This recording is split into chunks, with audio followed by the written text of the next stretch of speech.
6 نے 185 سال حکومت کی, اورنگزیب کے بعد 13 سالوں میں اگلے 6 نے حکومت کی, کیونکہ کسی میں کیپبلٹی نہیں تھی, اور بعد شہزادوں میں کسی میں کیپبلٹی نہیں تھی. اس کے بعد ایگزیکٹلی وہی ہوا آٹومن ایمپائر کے ساتھ, عثمانیہ سلطنت. سلیمان کے بعد, اس کے بعد کون آیا؟ اس نے جو اصل جس شہزادے نے آنا تھا, جس کو ٹرین کیا ہوا تھا, جو کیپبل تھا, اس کو سازش کر کے مروا کے تو ایک بیوی نے اپنا بیٹا لے آئی جو سلیمان کی فیورٹ تھی. اس کے بعد ان کی ڈکلائن شروع ہو گئی. سو ڈیموکریسی کیوں پریویل کی؟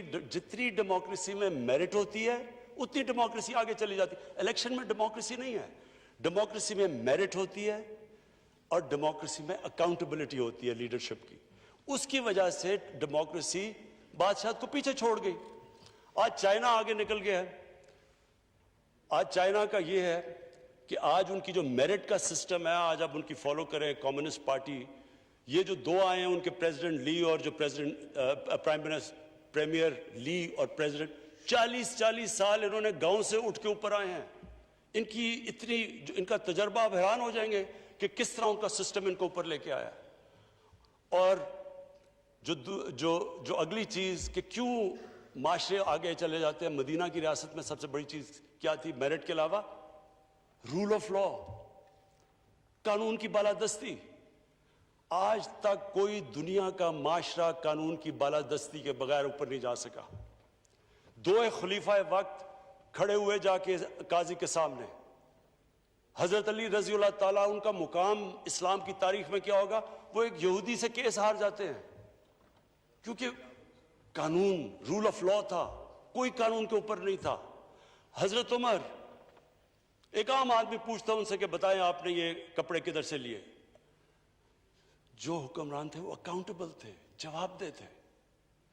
آج اگر آپ دنیا کو دیکھیں, اسٹڈی کریں آج دنیا کو, جو غریب ملک ہے, جدھر غربت ہے, وہ رول آف لا نہیں ہے. کوئی مجھے ملک بتا دیں, افریقہ کے اندر ملکوں کے پاس ہیرو ہیں, پیسے ہیں, منرلز ہیں, سب کچھ ہیں, تیل ہے, غربت کی انتہا ہے.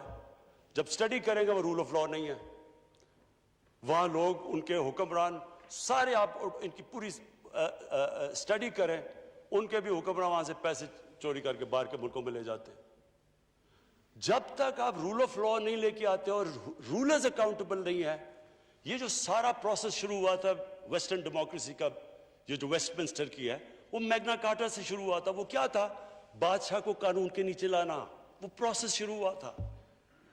تو ہم آج پاکستان میں یہ اپنے ذہن میں ڈال لیں کہ کوئی ملک آج تک جب تک ان کے جو حکمران ہیں ان کو ملک کے قانون اپلائی نہیں کرتے اور وہ اکاؤنٹیبل نہیں ہیں, وہ جواب دہ نہیں ہیں, وہ ملک ترقی نہیں کر سکتا. آج تقریباً 1 ٹریلین 1000 ارب ڈالر غریب ملکوں سے جاتا ہے امیر ملکوں میں ہر سال. اور اس میں سے ایک تو ٹریڈ سرپلس ہوتا ہے کیونکہ ان کے زیادہ چیزیں ہم خریدتے ہیں ان کی, لیکن دوسرا جو رولنگ ایلیٹس ملک سے پیسہ چوری کر کے باہر بیچتی ہیں. یہ سب سے بڑی وجہ ہے کہ ان ملکوں میں غریب امیر میں بھی فرق ہو جاتا ہے اور غریب ملک اور امیر ملکوں میں فرق ہو جاتا ہے. اسپیکر صاحب, میرا کوئی کسی سے لڑائی نہیں ہے. میں پہلے دن سے جب یہاں آیا ہوں, تقریر نہیں کرنے دی مجھے. جب میں بات کرتا ہوں شور مچتا ہے, غلط باتیں کرتی ہیں, میری کسی سے کوئی لڑائی ہے؟ ان سب کو جو بھی یہ سمجھتا ہے کہ یہ میں کسی سے لڑائی کی وجہ سے یا کوئی میں اپنے دشمنیاں کسی سے ہیں, میری کوئی کسی سے دشمنی نہیں ہے. میں آج آپ کے سامنے کہہ رہا ہوں کہ اگر پاکستان کے اندر, ہمارے ملک میں اگر صحیح معنی میں اکاؤنٹیبلٹی پروسیس نہ چلا, ہم کسی صورت اتنا پیسہ نہیں اکٹھا کر سکتے اپنے بچوں کو تعلیم دینے کے لیے, صحت ان کے علاج کرنے کے لیے, ہسپتال ٹھیک کرنے کے لیے. ہم آگے بڑھ ہی نہیں سکتے. اور نہ ہم کیا, کوئی ملک نہیں بڑھا. اب سوئٹزرلینڈ کے پاس کیا ہے, نیوزی لینڈ کے پاس کیا ہے, ان کے پاس تو کچھ بھی نہیں ہے. پاکستان کے پاس جو منرل ویلتھ پہ ہم بیٹھے ہوئے ہیں, ہمارے پاس جو ریزروز ہیں, آپ کو پتہ ہے پاکستان نمبر 5 پہ ملک میں ہے جس میں 3-4 مین جیم سٹونز ہوتے ہیں. 3 اس میں سے 5th بگیسٹ ریزروز ہیں 3 جیم سٹونز کے پاکستان میں. غریب ترین ملک ہے, وہ چوری ہو کے باہر جا رہے ہیں, کوئی ملک کو فائدہ ہی نہیں ہو رہا. ہمارے پاس یہ جو ریکو ڈیک کا یہ کیا ہوا ہے؟ کرپشن کی وجہ سے یہ سارا پھنسا ہوا ہے. جدھر ہر پاکستان کو پیسہ فارن ایکسچینج آنا چاہیے تھا نہیں آ رہا. وہ کارکے کا وہ ہوا سارا وہ کرپشن کی وجہ سے 190 ارب روپے کا ہمارے اگینسٹ ڈیمیجز ہو گئے. میں تو شکر کرتا ہوں پریزیڈنٹ اردوغان کا کہ انہوں نے بیچ میں پڑھ کے ہمیں وہ معاف کروایا, نہیں تو ہمیں 190 ارب اور پڑ جانا تھا. اور پیچھے سب کے پیچھے جائیں گے تو جب آپ ایک ملک کی جب ایلیٹ کرپشن پہ لگی ہوئی ہے وہ آپ کیسے سمجھتے ہیں وہ ملک ترقی کرے گا؟ ہم جب آپ کسی کے اوپر کیس ہوتا ہے وہ کہتے ہیں جی پولیٹیکل وکٹمائزیشن ہے.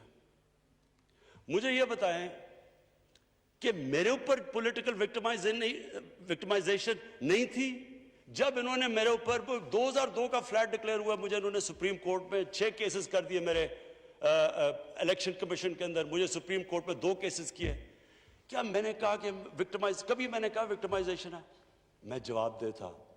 میں جب وہ فلیٹ لیا تھا میں ساری دنیا جانتی ہے میں انٹرنیشنل کرکٹر تھا, میں تو جواب دہ ہی نہیں تھا, میرے پاس تو کوئی پبلک آفس نہیں تھا.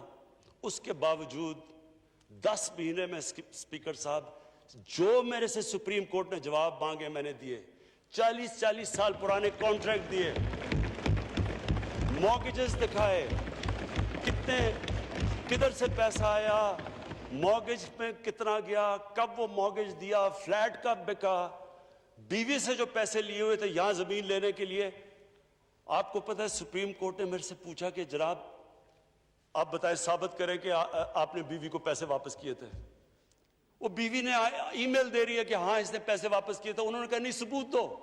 یہ کبھی ہوا ہی نہیں ہے ایسے کہ وہ بیوی کہہ رہی ہے پیسے, وہ کہتے نہیں. بینک سٹیٹمنٹس نکال کے دی 15 سال پرانی جو میرا ٹرانزیکشن بیوی کے ساتھ تھا, منی ٹریل دی, سارا جو پیسہ وہاں سے حلال کی کمائی کا باہر سے پاکستان لے کے آیا اس کی منی ٹریل دی. اسپیکر صاحب کوئی میں نے کمال نہیں کیا, یہ ہر اس ملک میں جس میں جنون ڈیموکریسی ہے وہاں ایک لیڈر کو جواب دینا پڑتا ہے کیونکہ وہ امانت دار ہوتا ہے, وہ پبلک کے پیسے کا امانت دار ہوتا ہے. یہ کوئی وکٹمائزیشن نہیں ہے. اور یہ جو نیب ہے یہ ہم نے تو نہیں نیب بنائی, ایک آدمی ہم نے بھرتی نہیں کروایا, نیب تو پرانی ہے, 90% کیسز بھی پرانے ہیں, لیکن گالیاں ہر روز مجھے پڑتی ہیں کہ جناب دیکھیں عمران خان نے یہ کر دیا وہ کر دیا. دیکھیں اسپیکر صاحب میں چاہتا ہوں کہ ہماری پارلیمنٹ چلے, میں چاہتا ہوں کہ ڈبیٹ ہو صحیح, کیونکہ ڈبیٹ کے بغیر آئیڈیاز تراشے نہیں جاتے. ڈبیٹ سب سے امپورٹنٹ چیز ڈیموکریسی کی اکاؤنٹیبلٹی اور میرٹ کے بعد تیسری چیز ہے وہ ڈبیٹ ہوتی ہے. ڈبیٹ سے کیا ہوتا ہے؟ اب دیکھیں انگلینڈ کے اندر بریکسٹ کوئی بھی نہیں سمجھ رہا تھا کہ اتنے 2 عالم ملک ڈیوائیڈ ہو گیا, ایک کہتا رہنا ایک کہتا نہیں رہنا, لیکن انہوں نے کس طرح ڈبیٹ کے بعد ایک ملک اکٹھا ہو گیا. یہ سب سے بڑا کمال ہوتا ہے. یہاں ڈبیٹ ہی نہیں ہو سکتی, جب بات کرو وہ شروع ہو جاتے ہیں کہ جی وہ نیب نیازی نیکسس یا کبھی کچھ شروع ہو جاتے ہیں. یعنی اس طرح تو ملک دیکھیں نا اسپیکر صاحب میں نے تو نہیں نیب بنائی. پوائنٹ یہ ہے کہ کیا فنڈامنٹل پرنسپل یہ ہے, کیا ہمارے جو اقتدار میں لوگ رہتے ہیں وہ جواب دینا چاہتے ہیں اپنی ویلتھ کا یا نہیں دینا چاہتے؟ اور اگر وہ نہیں دینا چاہتے تو باقی کیوں دیں گے؟ آپ جو کلچر ہوتا ہے وہ اوپر سے سیٹ ہوتا ہے. وہ کہتے ہیں fish rots from the top.